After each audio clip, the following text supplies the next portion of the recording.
de Dieu envahir.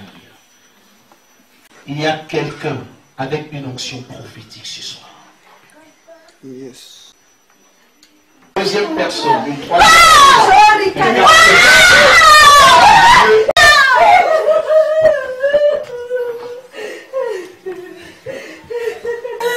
Je veux te faire passer à une dimension supérieure. J'interviens dans ton mariage. J'interviens dans ton foyer. Je ne commence à dire. Je sais que là, tu seras la gloire de Dieu. Je sais que là,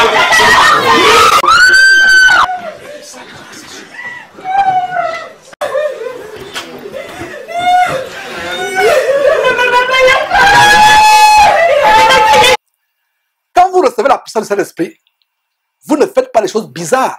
Je vais évoquer ces choses en profondeur. Comme aujourd'hui, vous voyez les gens se baptiser dans l'eau. Ils poussent des hurlements, ils rampent comme les serpents, ils crient comme les orang-outans, ils aboient comme les chiens. C'est la preuve que c'est les démons. Vous ne pouvez pas être baptisé et commencer à hurler. Ces disciples qui ont reçu le Saint-Esprit le jour de la Pentecôte ne sont pas mis à agir de manière incontrôlée, comme des démoniaques, comme s'ils étaient possédés par les démons. Si quelqu'un dit qu'il vous fait recevoir le Saint-Esprit, ou qu'il vous baptise d'eau, et vous commencez à hurler comme un orang-outan, ou à vous contorsionner comme un mamba vert, ou à être en transe, ou à rouler au sol, c'est la preuve que c'est un démon qui entre en vous. On a fait une vidéo où cet abominable pasteur chante du Congo. Moïse bien baptise les gens dans une eau remplie de ces sirènes qu'il adore. Les gens, quand ils entrent dans l'eau, ils sont calmes. Mais quand ils sortent, ils sont incontournables. On ne peut pas les maîtriser. Ils hurlent, ils se contorsionnent. On a monté ces vidéos encore et encore et encore.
Lève doucement tes mains vers le Seigneur.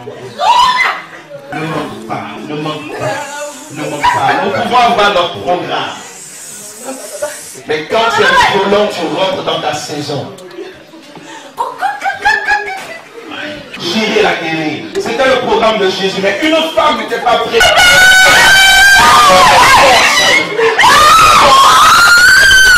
Peu importe.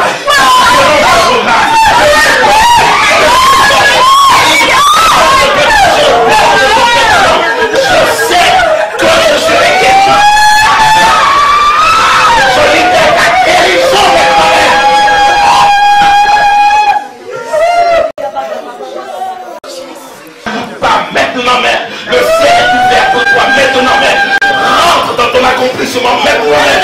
Rentre dans ta victoire maintenant même.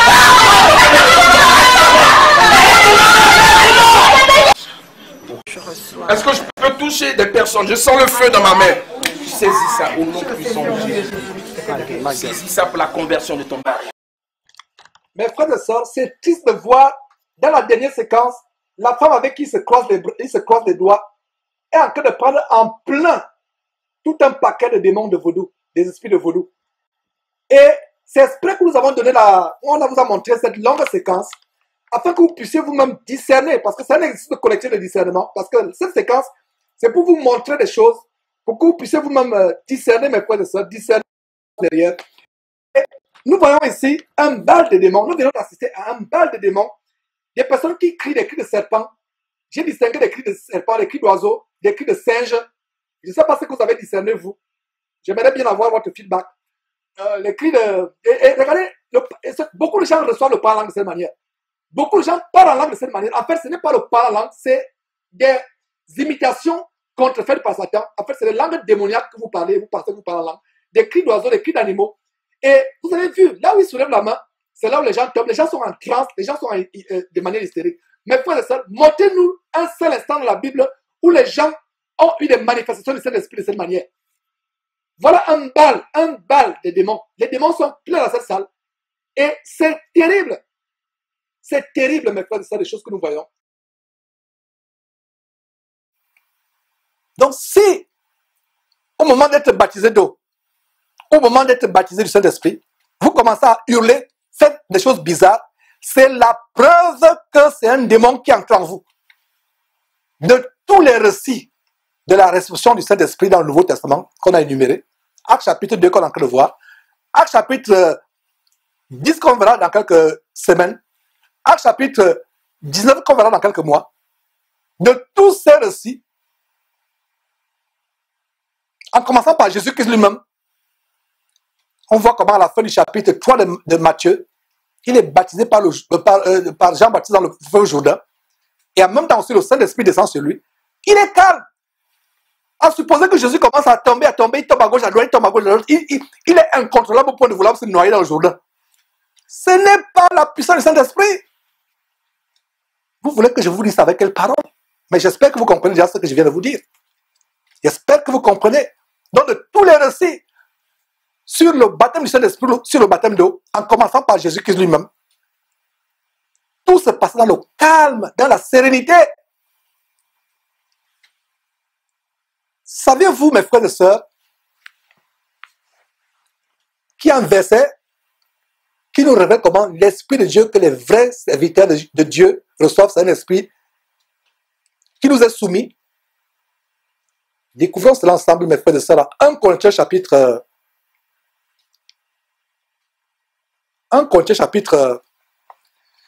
14, verset 32 à 33. Ce verset est tellement grand. Le verset nous dit quoi? Surtout le verset 32. Les esprits des prophètes sont soumis aux prophètes. Sont soumis. Regardez cette vidéo que nous postons sur Jésus-Christ TV, où les gens hurlent, rampent comme des serpents, sautent à gauche, à droite, bondissent à gauche, à droite. Quand Jésus-Christ était en train de chasser les démons, les gens hurlaient. C'est les démons qui faisaient que les gens hurlent. Le Saint-Esprit n'amènera jamais quelqu'un à hurler, à se comporter comme un fou. Regardez ce verset sur votre écran. Les esprits des prophètes sont comment? Soumis aux prophètes. Les esprits des prophètes sont soumis aux prophètes. Et le verset 33 dit quoi? Car Dieu n'est pas un Dieu de désordre, mais de paix. Dieu n'est pas un Dieu de désordre, mais de paix. Regardez le désordre qui se passe dans leur nuit de réveil. On dit que tel a reçu le Saint-Esprit, commence à gesticuler. Il devient comme un fou. Ce n'est pas Dieu qui est dans cette assemblée, c'est le diable. Vous devez comprendre ces choses.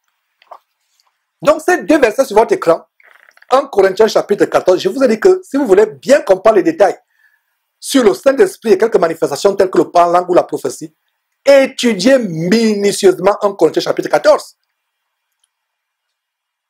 Le verset 32 dit quoi? Les esprits des prophètes sont soumis aux prophètes.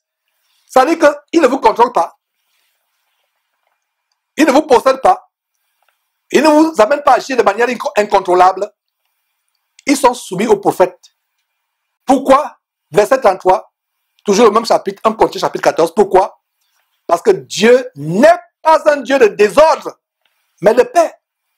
Donc un esprit qui entre en vous, qui vous amène à agir comme un fou, un forcené, au point où vous ne pouvez plus vous contrôler, au point où vous ne pouvez plus vous maîtriser, ne vient pas de Dieu. Ce sont des démons. Et voilà la preuve que ça ne vient pas de Dieu. Donc si, toi mon frère qui me suit, toi ma soeur qui me suit, le jour où tu as été baptisé, ou le jour où tu as reçu la puissance de Saint-Esprit, il y a eu de telles manifestations que personne dans la Bible n'a manifesté. De tous les récits où les gens ont reçu le Saint-Esprit, il n'y a pas eu de telles manifestations. Si ça a été ton cas, la conclusion c'est que tu as eu reçu un démon. Et en es-tu délivré de ce démon? L'a-t-on chassé de ta vie? Vous voyez pourquoi nous disons fuyez, fuyez, fuyez comme la mort, ces faux pasteurs. Fuyez, fuyez, fuyez leur camp de concentration qui mène en enfer. Fuyez pour votre vie. Fuyez. C'est ça. Les esprits des prophètes sont soumis aux prophètes. Dieu n'est pas un Dieu de confusion, de désordre. Donc de tous les récits du Nouveau Testament, les récits de réception du Saint-Esprit, en commençant par Jésus, tout se passe dans le calme, dans la sérénité. Est-ce que vous saviez, mes frères et sœurs, que la Bible parle d'un faux esprit que les gens peuvent recevoir? Le saviez-vous? Allons dans 2 Corinthiens, le deuxième livre aux Corinthiens, chapitre 11, verset 4. Si vous ne savez pas qu'il y a un faux esprit que les gens peuvent recevoir, il est dans la Bible. La Bible nous le révèle dans 2 Corinthiens, chapitre 11, verset 4, qui dit quoi? Si quelqu'un vient vous prêcher un autre Jésus, il y a un autre Jésus. Mes frères et sœurs, le saviez-vous? Jésus, Jésus, Jésus, Jésus, Jésus. Jésus, je t'aime dans les cantiques. Jésus a fait ceci, Jésus a fait cela. Jésus, Jésus, Jésus. Voilà la révélation qu'il y a un autre Jésus. Mais ce n'est pas ce que je vais vous montrer. Je vais vous montrer qu'il y a un autre esprit que les gens peuvent recevoir. Donc, lisons le verset à nouveau. 2 Corinthiens, pas 1, mais 2 Corinthiens chapitre 11, verset 4. Car si quelqu'un vient vous prêcher un autre Jésus que celui que nous vous avons prêché, ou si vous recevez un autre esprit que celui que vous avez reçu, ou un autre évangile que celui que vous avez embrassé, vous le supportez fort bien. Vous le supportez fort bien. Que dit ce verset? Nous vous prêchons le vrai Jésus-Christ, vous le rejetez. Nous vous prêchons le vrai évangile, vous rejetez. Nous vous prêchons le vrai Saint-Esprit, comme ça on va le faire, le vrai Saint-Esprit, comme ça on va le faire, vous le rejetez. Mais quelqu'un vient avec un faux Jésus, vous l'avalez aisément. Quelqu'un vient avec un faux esprit, vous le recevez et vous êtes en transe, vous tombez, vous trempez comme les serpents, vous êtes content. Quelqu'un vous amène un faux évangile, vous recevez. Mes frères, continuons avec ce qui s'est passé ce jour-là, après qu'ils aient reçu le Saint-Esprit.